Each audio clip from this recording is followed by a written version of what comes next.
श्री शिवाय नमस्तुभ्यम। आज आपका दिन शुभ हो, मंगलमय हो, यही मेरी प्रभु जी से प्रार्थना है। आज है माघ महीने के कृष्ण पक्ष की त्रयोदशी अर्थात महादेव का दिन, प्रदोष व्रत। आइए श्रवण करते हैं आज सुनी जाने वाली सभी कथाएं। जैसे कि आज इस वीडियो में आप सुनेंगे महादेव के प्रदोष व्रत की कथा और माघ महत्म, और आज अन्य श्रेष्ठ कथाएं जो आपका दिन बना देंगी। आइए वीडियो में श्रवण करते हैं। सबसे पहले आज त्रयोदशी है जो कि रात्रि 10:22 के आसपास रहेगी। उसके बाद उपरांत चतुर्दशी रहने वाली है। जब शाम के समय प्रदोष अर्थात त्रयोदशी तिथि रहती है ना, तो शास्त्रों में वर्णित है उसी दिन हमें प्रदोष व्रत करना चाहिए। तो इस कारण से आज यानी यह शुक्रवार के दिन व्रत किया जा रहा है प्रदोष का। और आज नक्षत्र मूल नक्षत्र रहने वाला है।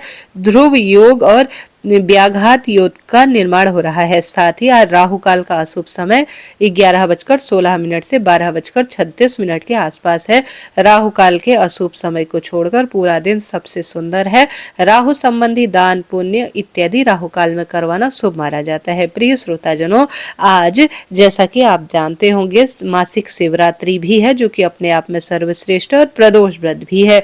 तो महादेव का सुंदर दिन है, तो आप महादेव के जयकारे कमेंट्स में जरूर लिखिएगा। आज सूर्य उदय का समय 7:14, सूर्यास्त का समय 5:58 के आसपास हो रहा है। इसके साथ साथ आज अभिजीत मुहूर्त अर्थात हर कार्य की जीत का समय 12:15 से 12:58 के आसपास रहने वाला है। साथ ही आज का लाभ का चौघड़िया जो कि अपने आप में अद्भुत है 8:34 से 9:55 के आसपास है। प्रिय श्रोताजनों, इसी तरह से मैं आप सभी को रोज नियमित रूप से आज का पंचांग भी सुनाती हूँ जो कि आपके काम की बात है।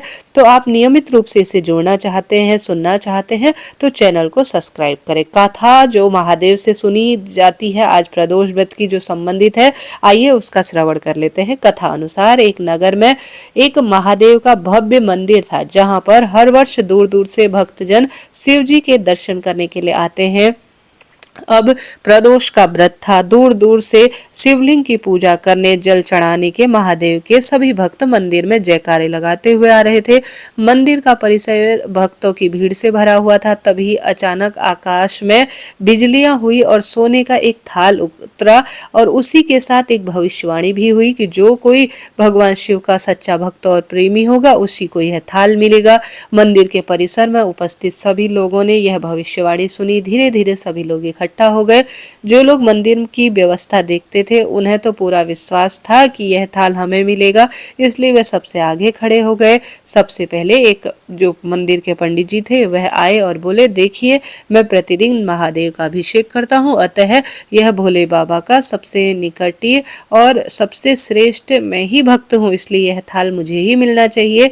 इतना कहकर प्रिय श्रोताजनों पंडित जी ने थाल उठाया। जैसे ही पंडित जी ने थाल उठाया, थाल पीतल का हो गया। यह देखकर पंडित जी बड़े लज्जित हुए। उन्होंने थाल यथा स्थान पर रख दिया और वहां से वह निकल गए।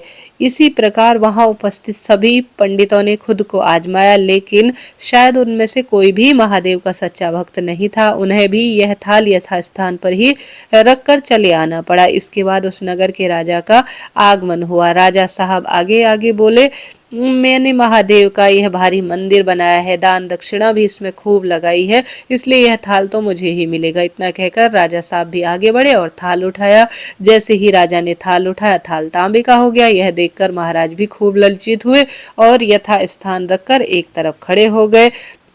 इसके बाद इसी तरह सभी ने एक एक करके यह जो है थाल उठाया, परंतु किसी के हाथ कुछ भी वह थाल का हिस्सा नहीं लगा, अर्थात सोने का जो है वह थाल हाथ में नहीं आया। तब लोगों को पता चला कि हम में से कोई भी महादेव का सच्चा भक्त नहीं है। उसी समय एक किसान का आगमन हुआ। वो बेचारा महीनों के बाद आज प्रदोष व्रत के दिन और सबसे श्रेष्ठ सुअवसर पर महादेव के दर्शन करने अपनी धुन में महादेव के जयकारे लगाते हुए मंदिर आ रहा था। गरीबी और गृहस्थी के बोझ तले दबा दिन रात मेहनत मजदूरी करके अपने परिवार का जैसे तैसे काम चला रहा था। अभी रास्ते में आ ही रहा था कि कोई भिखारी मिल गया और कुछ खाने को मांगने लगा। इस किसान को दया आई, उसने अपने हिस्से का खाना जो वह लाया था उस भिखारी को दे दिया। थाल के बारे में इसने भी सुना था, लेकिन इसके मन में कोई इसका ध्यान नहीं था। सीधा मंदिर गया, महादेव का पूजन कर कर बाहर आ गया। परिक्रमा करके जाने को हुआ, तभी पीछे से एक व्यक्ति बोला, भाई तुम भी थाल को थोड़ा सा उठा लो, हो सकता है तुम ही महादेव के सच्चे भक्त हो और यह थाल तुम्हें ही मिल जाए। किसान को लगा शायद वह व्यक्ति उसका मजाक बना रहा है। किसान ने हंसते हुए कहा, भाई मैं तो कोई पूजा पाठ विशेष करता नहीं हूँ, एक आध दिन मंदिर आ जाता हूँ, मैं कहाँ से सीधा सा और सच्चा सा भक्त हुआ।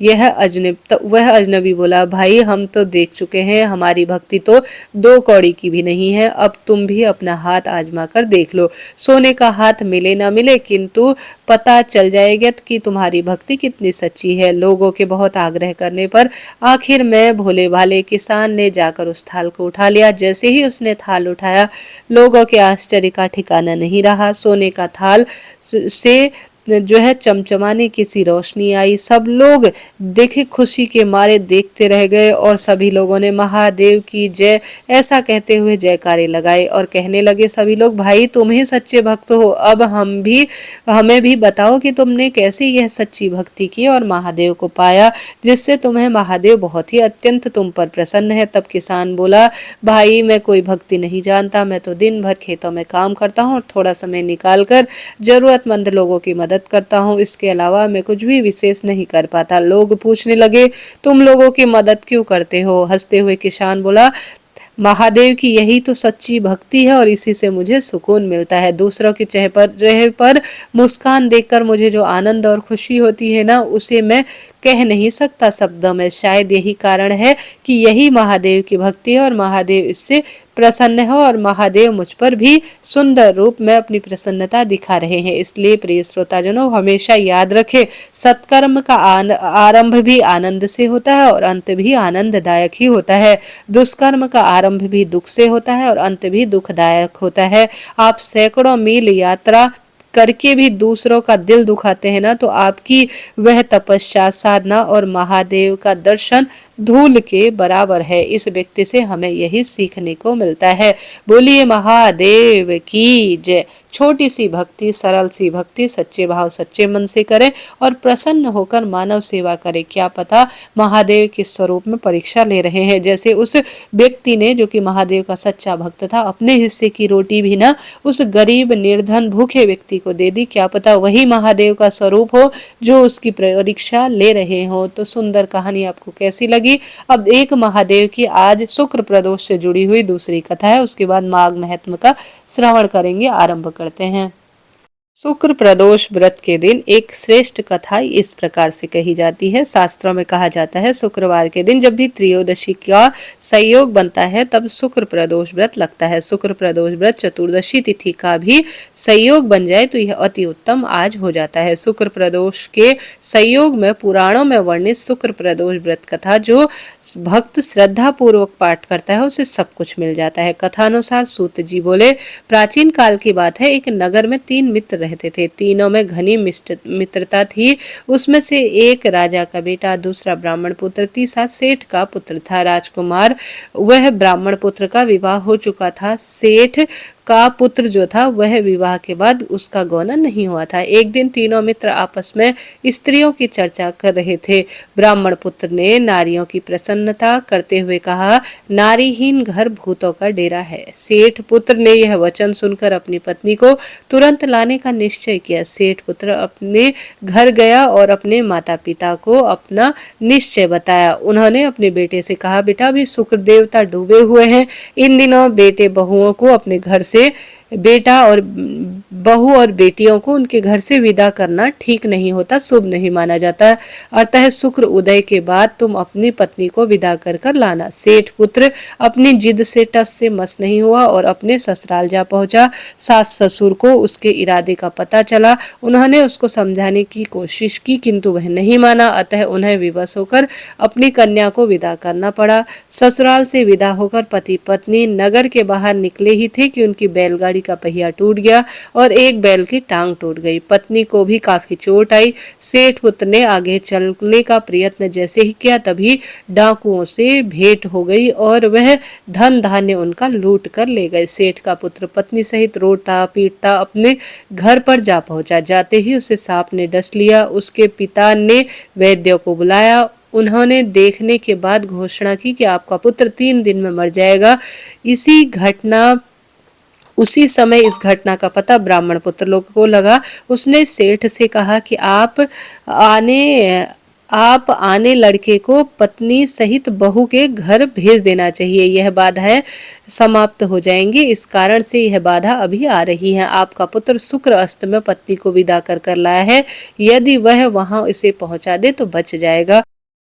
सेठ को ब्राह्मण पुत्र की बात जच गई और अपनी पुत्र वधू को साथी पुत्र को वापस लौटा दिया। वहां पहुंचते ही सेठ पुत्र की हालत थोड़ा ठीक होनी आरंभ हो गई। इसके पश्चात उन्होंने शेष जीवन उसके साथ सुखपूर्वक बिताया और मृत्यु के बाद स्वर्ग की उसे प्राप्ति हुई। बोलिए महादेव की जय। अब आइए, आज शुक्रवार है, महालक्ष्मी अर्थात वैभव लक्ष्मी माता की कथा का श्रवण कर लेते हैं। बोलिए महालक्ष्मी की जय। कथा अनुसार किसी शहर में अनेक लोग रहते थे। सभी अपने कामों में लगे रहते थे।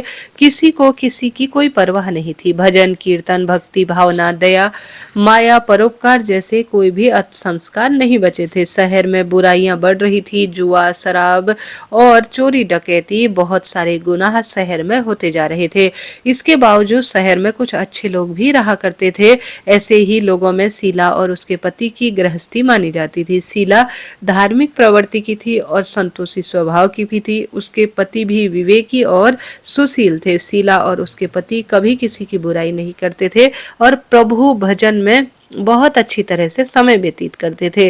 शहर के लोग उनकी गृहस्थी की सराहना करते थे। देखते ही देखते समय बदल गया। शीला का पति बुरे लोगों से दोस्ती कर बैठा। अब वह जल्दी से जल्दी करोड़पति बनने का ख्वाब देखने लगा, इसलिए वह गलत रास्ते में चल पड़ा। फलस्वरूप वह रोडपति बन गया, यानी रास्ते से भटक गया। भिखारी जैसी उसकी हालत हो गई। शराब जुआ और साथ ही बुरी संगत बुरी आदतों से शीला का पति बुरी तरह से अपना चुका था। दोस्तों के साथ उसने भी शराब की लत अपना ली थी। इस कारण उसने अपना सब कुछ जुए में गवा दिया। शीला के पति के बुरे बर्ताव से शीला बहुत ही दुखी थी, किंतु वह भगवान पर भरोसा खूब करती थी। वह अधिकांश समय प्रभु भक्ति में बिताने लगी। अचानक एक दिन दोपहर को उसके द्वार पर किसी ने दस्तक दी। शीला ने दरवाजा खोला तो एक माजी खड़ी थी। उनके चेहरे पर एक अलौकिक तेज था।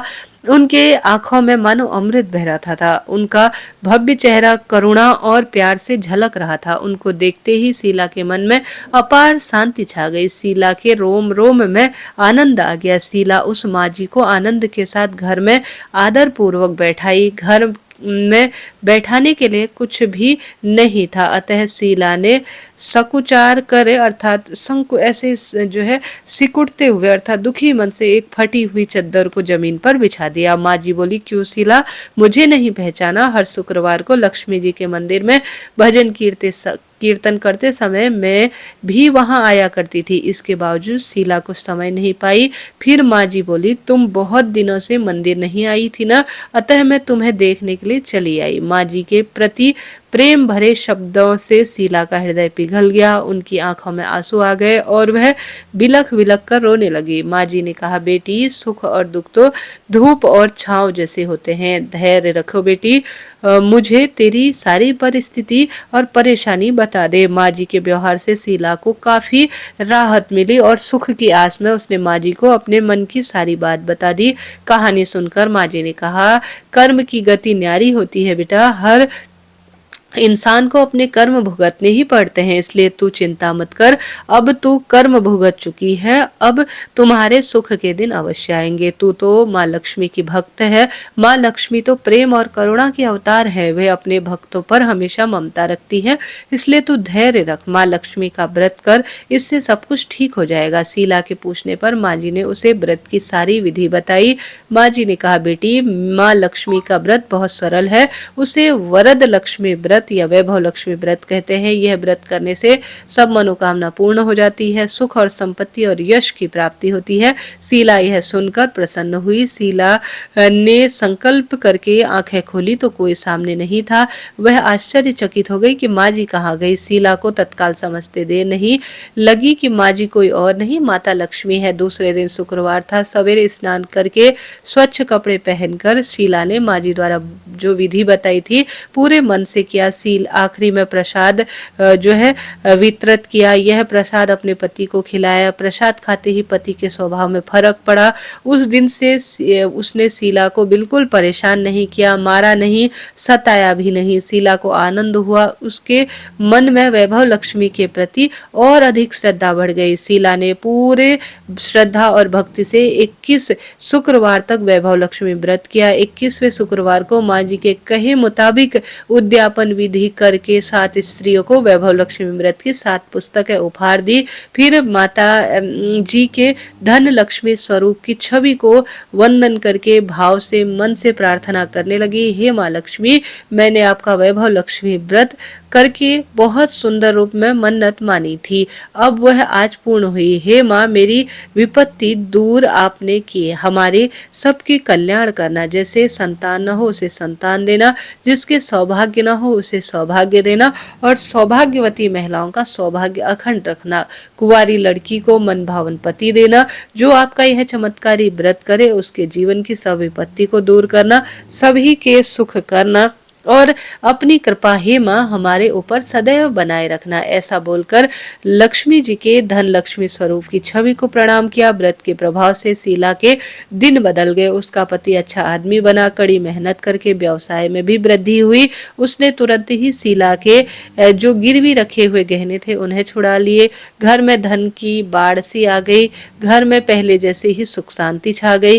वैभव लक्ष्मी व्रत का प्रभाव देखकर मोहल्ले की दूसरी स्त्रियां भी विधि पूर्वक वैभव लक्ष्मी व्रत करने लगी। बोलिए महालक्ष्मी की जय, वैभव लक्ष्मी की जय। प्रिय श्रोताजनों, इसके साथ ही हम सभी इन दिनों माघ महीने का महत्व भी सुन रहे हैं। उसी कड़ी में आज माघ महत्व का 13वां अध्याय है जो हम श्रवण करेंगे। आरंभ करते हैं।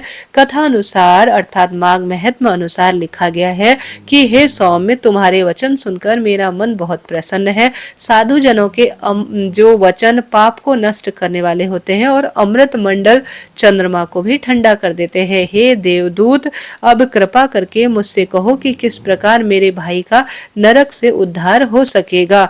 हे दत्तात्रेय जी ने कहा, देवदूत के इसके द्वारा जो है ऐसे जो देवदूत थे उनके वचनों को सुनकर मित्रता रूपी भाव से कहा, हे वैश्य, यदि तुम अपने भाई को उद्धारित करना चाहते हो अर्थात उद्धार चाहते हो तो उसे अपने पूर्व 8 जन्म के इकट्ठे किए हुए फल दे दो। विकुंडल ने कहा, हे दूत, मुझे बताओ यह पुण्य क्या है और किसी तरह से और किस स्वरूप में मिलेगा और किस जन्म में मैंने ऐसे कौन से जो है जो पुण्य किए हैं, शीघ्र ही मुझे बताओ, मैं उन्हें दूंगा।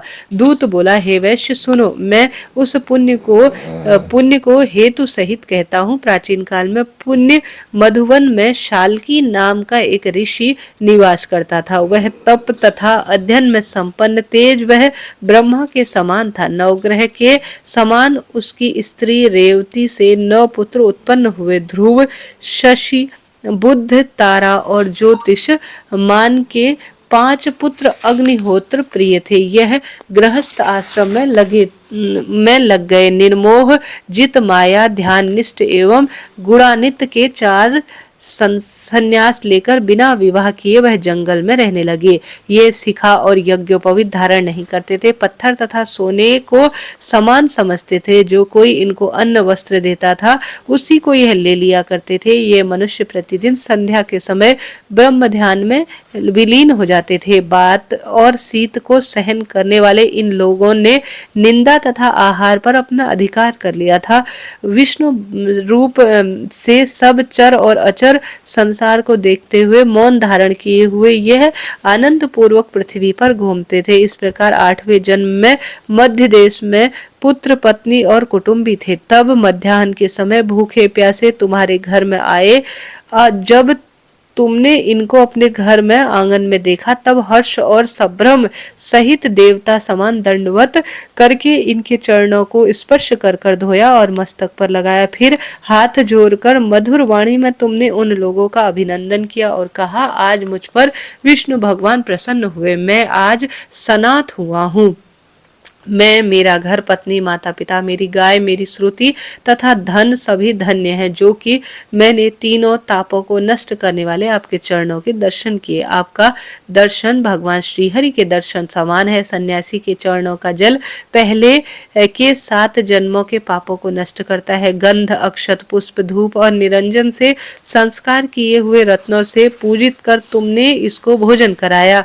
तुमने इनको भोजन कराया। परम महंसों को प्रसन्न कर कर रात्रि को तुम्हारे घर में विश्राम किया और ज्योति रूप ब्रह्मा का ध्यान में वह लग गए। हे वैश्य, इन सन्यासियों के आतिथ्य सत्कार का जो पुण्य तुमको हुआ, उसे मैं 1000 मुख से भी नहीं कह सकता। भूतों में प्राणियों में उत्तम बुद्धि वाले सबसे सुंदर आप है। मतिमानों में मनुष्य और मनुष्य में भी ब्राह्मण उत्तम है, ऐसा वर्णन है। ब्राह्मणों में विद्वान, विद्वानों में पुण्य करने वाले तथा पुण्य करने वालों में ब्रह्मवादी उत्तम है। सत्यवादी गृहस्थ के घर में विश्राम करने से उनके जन्म भर के पाप क्षण भर में नष्ट हो जाते हैं। यदि नरक में भाई को मुक्ति देना चाहते हो तो अपने 8वें जन्म का पुण्य दे दो। दूत के ऐसे कहे पर अपने भाई को उसने यह पुण्य दे दिया, तब वह नरक से निकल गया।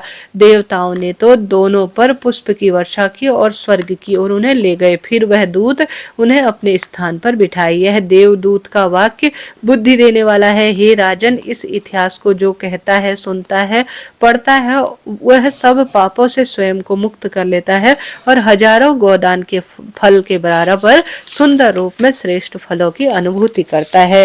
बोलिए श्री कृष्ण भगवान की जय। माघ मास की जय। प्रिय श्रोताजनों, इस तरह से आज सुनी जाने वाली महालक्ष्मी व्रत कथा, प्रदोष व्रत कथा और माघ महात्म्य मैंने आपको सुनाया। आपने सुना, आपका धन्यवाद और आभार। आपको आनंद आया होगा ऐसी मैं आशा करती हूँ। अभी के लिए इतना ही। जय श्री कृष्ण, राधे राधे, श्री शिवाय नमस्तुभ्यम। चैनल को सब्सक्राइब करें, मैं इसी तरह से श्रेष्ठ जानकारी आपको देती हूँ। हरे कृष्ण।